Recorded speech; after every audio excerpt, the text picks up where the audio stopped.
Good morning friends सकार गुरुत्वपूर्ण खबर आपण को स्वागत मुझे तो फ्रेंड्स प्रत्येक दिन भली बहुत गुड़ी पछा पछा खबर सहित जहाँकि पीएम किसान कालिया योजना ठू आरंभ कर राशन कार्ड ई श्रम कार्ड बड़ बड़ घोषणा यह खबर भितर रही तेणु आपण मैंने 2 मिनिट अधिक समय दे ए वीडियो को निश्चित शेष पर्यंत देखु कारण आज वीडियो देखापी आपन को कौन न्यूज पेपर किंबा खबर कागज देखा पड़ोनी से चलतु भाई मैंने बेसी डे नक भिडियो पर नजर पकईबा तेरे नजर पकईबा पूर्व जदि आम चैनल प्रथम आसी भिडियो देखुं तेरे आम चैनल को सब्सक्राइब कर पाखे घंटी चिन्ह को दबे ऑल नोटिफिकेशन को दबे दिंतु कारण आम जिते बेले भी भिडियो छाड़ू आपण पाखे पहुँचब सर्वप्रथमे नंबर 1 समस्त ओडिशार गरीब एवं श्रमिकों आसला एवं खुशी खबर केंद्र गृहमंत्री अमित शाह ओडिशा गस्त निर्वाचन बिगुल बजाई ओडिशारे बीजेपी प्रचार आरंभ करिसेंती रामेश्वर स्टेडियम रे आयोजित विजय संकल्प समावेश को संबोधित करिबा अवसर रे श्री शाह ओडिशारे खनिज संपद प्रचुर रहिछि सबुठारु अधिक पानी मध्य रहिछि तथापि ओडिशार विकास होई पारुनाही बोली से सूचना प्रदान करिसेंती ओडिशार जनता मुंबई गुजरात दिल्ली बेंगलुरु तमिलनाडु दादन खटिबा को जाउछंती भारतीय जनता पार्टी सरकार आसिले ओडिशार समस्त गरीब श्रमिक लोक दादन खटिबा जीवाकू पड़िबो नाही बोली से सूचना प्रदान करिसेंती एवं लोकंकु इठारे रोजगार मिलिबो बोली से सूचना प्रदान करिसेंती। परवर्ती खबर आसिला पुणी पैन कार्ड धारी पुणी एक बड़ खबर आयकर विभाग टीडीएस रिहाती विषय रे टिकसदाता एवं व्यवसायी को बड़ आराम प्रदान करिसेंती आयकर विभाग कहिछि जे टिकसदाता एवं व्यवसायी विरोध में टीडीएस स्वल्प रिहाती कौन कार्यानुष्ठान ग्रहण कर जदि टिकसदाता माने पैन को आधार सहित 31 मई 2024 पर्यंत संयोग करती आयकर विभाग नियम अनुଯାयी जदि पैन नंबर आधार सहित लिंक होना तेरे 2 गुणा हार टीडीएस रिहाती व्यवस्था रही किंतु केंद्रीय टिकस बोर्ड कही जे यह टिकसदाता ठारू अनेक अभियोग ग्रहण कर नोटिस ग्रहण कर लेखा होती टीडीएस अंडर रिहाती किंबा संग्रह कर पैन निष्क्रिय थिला।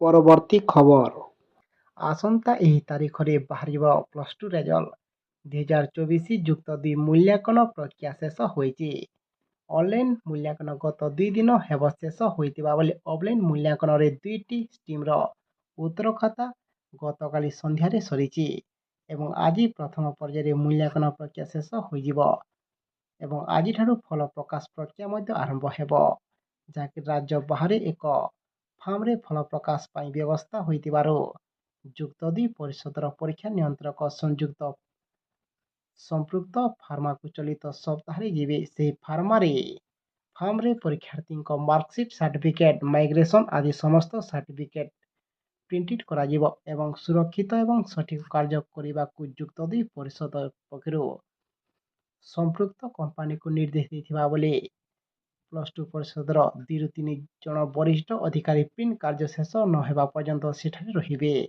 एवं मे 10 ରୁ 15 तारीख भितर रेजल्ट प्रकाश करने को युक्त 2 परिषद पक्षर लक्ष्य रखा बोले मे 13 तारीख रे फल प्रकाश पाइबा बोली जना पड़ी। परवर्ती खबर यही 9टी स्टेशन सुलभ मूल्य रे खाद्य प्रदान करिबो ईस्ट कोस्ट रेलवे कम खर्च रे यात्रा करिथिबा यात्री मानक पई एक बड़ खुशी खबर रहिछि भारतीय रेलवे सहित Bharat rail catering and tourism corporation IRCTC यात्री मानक विशेषकर संरक्षित कोच रे थिबा यात्री मानक सुलभ मूल्य रे स्वच्छता एवं संस्कारमूलक प्रदान करुवा एक नूतन पदक्षेप सहित सेवा जोगाई पदक्षेप नहीं यह कार्यक्रम ग्रीष्म मासरे यात्री मानक यातायात वृद्धि घटवा बोली अनुमान तेरे संबलपुर टिटलागढ़ बलांगीर संबलपुर डिविजन कंटाबांजी एवं वेल्ट यार रेल विभाग विशाखापट्टनम एवं श्रीकाकुलम रेल स्टेशन यह उपलब्ध रही जहाँकि यह सुलभ मूल्य रे खाद्य प्रदान करिबो ईस्ट कोस्ट रेलवे। परवर्ती खबर आसिला पुणी पाणीपाग सूचना को नहीं पुणी एक बड़ खबर ରାଜ୍ୟରେ ତାତିରୁ ମିଳିବଣି ନିସ୍ତାର ଆଗାମୀ 5 ଦିନ ରାଜ୍ୟରେ ଆହୁରି ବଢ଼ିବ। 27 ଏବଂ 28 ତାରିଖ ବେଳକୁ ମୟୂରଭଞ୍ଜ, ବୌଦ୍ଧ, ଖୋର୍ଦ୍ଧା, ଜଗତସିଂହପୁର, ସୁବର୍ଣ୍ଣପୁର, ନୂଆପଡ଼ା, କେନ୍ଦୁଝର, ସୁନ୍ଦରଗଡ଼, କଳାହାଣ୍ଡି, ବାଲେଶ୍ୱର ଭଳି 10ଟି ଜିଲ୍ଲାରେ ସିଭିୟର ହିଟ୍ ୱେଭ୍ ଦେଖିବାକୁ ମିଳିବ। ଖାଲି ସେତିକି ନୁହେଁ, ଏହି ସମୟରେ ଗଜପତି, ଅନୁଗୁଳ, ମୟୂରଭଞ୍ଜ, ଝାରସୁଗୁଡ଼ା, ସମ୍ବଲପୁର, କଳାହାଣ୍ଡି, ନୂଆପଡ଼ା ଜିଲ୍ଲାରେ ତାପମାତ୍ରା 45 ଡିଗ୍ରୀ ଉପରେ ରହିବାର ମଧ୍ୟ ସମ୍ଭାବନା ରହିଛି। ପରବର୍ତ୍ତୀ ଖବର। ଦୁର୍ବଳ ହେଉଛି ହର୍ଲିକ୍ସ। ଦୀର୍ଘ ବର୍ଷରୁ ସ୍ୱାସ୍ଥ୍ୟକର ପାନୀୟ ଦ୍ରବ୍ୟ ଭାବରେ ହର୍ଲିକ୍ସ ଦେଶବାସୀଙ୍କ ଭରସା ହୋଇ ରହିଛି। ହର୍ଲିକ୍ସ ପିଇବା ଦ୍ୱାରା ମଣିଷ ଶରୀର ସୁସ୍ଥ ରହିବା ସହ ମାନସିକ ତଥା ଶାରୀରିକ ବିକାଶ ହୁଏ ବୋଲି ବିଶ୍ୱାସ ହେଉଛି। କିନ୍ତୁ ଦଶନ୍ଧି ଧରି ଦେଶବାସୀଙ୍କ ପ୍ରିୟ ଭାଜନ ହୋଇଥିବା ଏହି କମ୍ପାନୀ ଏବେ ନିଜ ହିଁ ଦୁର୍ବଳ ହୋଇପଡ଼ିଛି, ଯାହାକି ବର୍ତ୍ତମାନ ଲୋକଙ୍କ ମନରେ ଥିବା ଆସ୍ଥା ହରାଇଛି ହର୍ଲିକ୍ସ, ଯାହାଫଳରେ ଏହାକୁ ଏବେ ଏକ ସାଧାରଣ ପୁଷ୍ଟିକର ପାନୀୟ ଦ୍ରବ୍ୟ ଭାବରେ ବିବେଚନା କରାଯାଉଛି। ତେବେ କେନ୍ଦ୍ର ବାଣିଜ୍ୟ ଏବଂ ଉଦ୍ୟୋଗ ମନ୍ତ୍ରଣାଳୟ ଇ-କମର୍ସ ୱେବସାଇଟ୍ ଗୁଡ଼ିକୁ ନିଜ ନିଜ ପ୍ଲାଟଫର୍ମରେ ହର୍ଲିକ୍ସକୁ ସ୍ୱାସ୍ଥ୍ୟକର ପାନୀୟ ବର୍ଗରୁ ହଟାଇବାକୁ ନିର୍ଦ୍ଦେଶ ଦେଇଛି। ଏହାପରେ ହିନ୍ଦୁସ୍ତାନ ୟୁନିଲିଭର ଏହି ସ୍ୱାସ୍ଥ୍ୟକର ପାନୀୟ ଦ୍ରବ୍ୟ ଏହାକୁ ସାଧାରଣ ପୁଷ୍ଟିକର ପାନୀୟ ବୋଲି ଘୋଷଣା କରିଛି। ପରବର୍ତ୍ତୀ ଖବର। ଆସନ୍ତା ଏହି ତାରିଖରେ ଓଡ଼ିଶା ଆସିବେ ରାହୁଲ ଗାନ୍ଧୀ। ଆସନ୍ତା 28 ତାରିଖ ରବିବାର କଟକ ଆସୁଛନ୍ତି ରାହୁଲ ଗାନ୍ଧୀ। ସାଲେପୁର ଏବଂ ନିଶ୍ଚିନ୍ତ କୋଇଲିରେ ତାଙ୍କର କାର୍ଯ୍ୟକ୍ରମ ରହିଛି। ରାହୁଲ ଗାନ୍ଧୀଙ୍କ ଉପସ୍ଥିତିରେ ସାଲେପୁର ବିଧାନସଭା କ୍ଷେତ୍ର ଅନ୍ତର୍ଗତ ଉତ୍କଳ ଗୌରବ ମଧୁସୂଦନ ଦାସଙ୍କ ଜନ୍ମପୀଠ ସତ୍ୟଭାମାପୁରରୁ ରାଜ୍ୟ କଂଗ୍ରେସ 2024 ସାଧାରଣ ନିର୍ବାଚନର ପ୍ରଚାର ଅଭିଯାନ ଆରମ୍ଭ କରିବ। ପରବର୍ତ୍ତୀ ଖବର। ଏଣିକି ହସ୍ପିଟାଲ ପରିସରରେ ଖୋଲି ପାରିବେନି ଘରୋଇ ଔଷଧ ଦୋକାନ। ରାଜ୍ୟର ସରକାରୀ ଡାକ୍ତରଖାନା ପରିସରରେ ଖୋଲିଥିବା ଘରୋଇ ଔଷଧ ଷ୍ଟୋରକୁ ନେଇ କଡ଼ା ଆଭିମୁଖ୍ୟ ଗ୍ରହଣ କରିଛି ସ୍ୱାସ୍ଥ୍ୟ ବିଭାଗ। ଯେଉଁ ଷ୍ଟୋରଗୁଡ଼ିକ ଏବେ କାର୍ଯ୍ୟକ୍ଷମ ଅଛନ୍ତି ସେମାନେ ଲିଜ୍ ଅବଧି ଆଉ ନ ବଢ଼ାଇବା ସହ ନୂଆ ଷ୍ଟୋର ଯେପରି ନ ଖୋଲିବେ କିମ୍ବା ନ ଖୋଲିବ ସେଥିପାଇଁ ଦୃଷ୍ଟି ଦେବାକୁ ବିଭାଗ ପକ୍ଷରୁ କୁହାଯାଇଛି।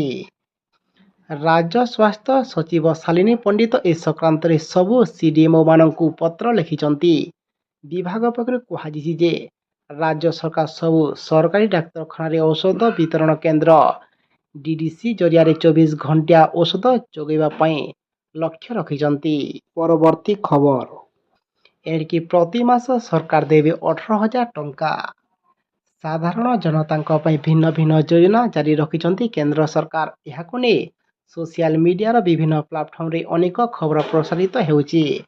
ସରକାରଙ୍କ ବିକାଶମୂଳକ ଯୋଜନାରେ ଦେଶର ଅନେକ ଗରିବ ଶ୍ରେଣୀର ଲୋକ ଲାଭବାନ ହେଉଛନ୍ତି। ତେବେ ବର୍ତ୍ତମାନ ସରକାର ଏମିତି ଏକ ଯୋଜନା ଆଣୁଛନ୍ତି ଯେଉଁଥିରେ ପ୍ରତି ମାସ ସମସ୍ତ ଏକକଙ୍କୁ 18,000 ଟଙ୍କା ଲେଖାଏଁ ପ୍ରଦାନ କରାଯିବ। ତେବେ ଏହି ଯୋଜନା ନେଇ ଭିଡ଼ିଓ ଅପଲୋଡ଼ ହେଉଛି। ଏହାର ଥମ୍ବନେଲ୍ ଦାବି ହେଉଛି ଯେ ସରକାରଙ୍କ ତରଫରୁ ଏପ୍ରିଲ 24 ତାରିଖରୁ ସମସ୍ତଙ୍କୁ ମାସକୁ 18,000 ଟଙ୍କା ଲେଖାଏଁ ପ୍ରଦାନ କରାଯିବ। ତେବେ ଏହି ଭିଡ଼ିଓ ଖୁବ୍ କମ୍ ସମୟରେ ଭାଇରାଲ ହୋଇଥିଲା। ଅନେକ ଲୋକଙ୍କ ପାଖରେ ପହଞ୍ଚିଥିବା ଏହି ଭିଡ଼ିଓ ଲୋକମାନଙ୍କ ମନରେ ଆଲୋଡ଼ନ ସୃଷ୍ଟି କରିଥିଲା। କିନ୍ତୁ ଭାରତ ସରକାରଙ୍କ ପ୍ରେସ୍ ଏଜେନ୍ସି ପିଆଇବି ଏହି ଭାଇରାଲ ମେସେଜର ସତ୍ୟାସତ୍ୟ ଜାଣିବା ପାଇଁ ଚେଷ୍ଟା କରିଛି, ଯାହାପରେ ଏହା ମିଥ୍ୟା ଗୁଜବ ବୋଲି ଜାଣିବାକୁ ମିଳିଛି। ପରବର୍ତ୍ତୀ ଖବର।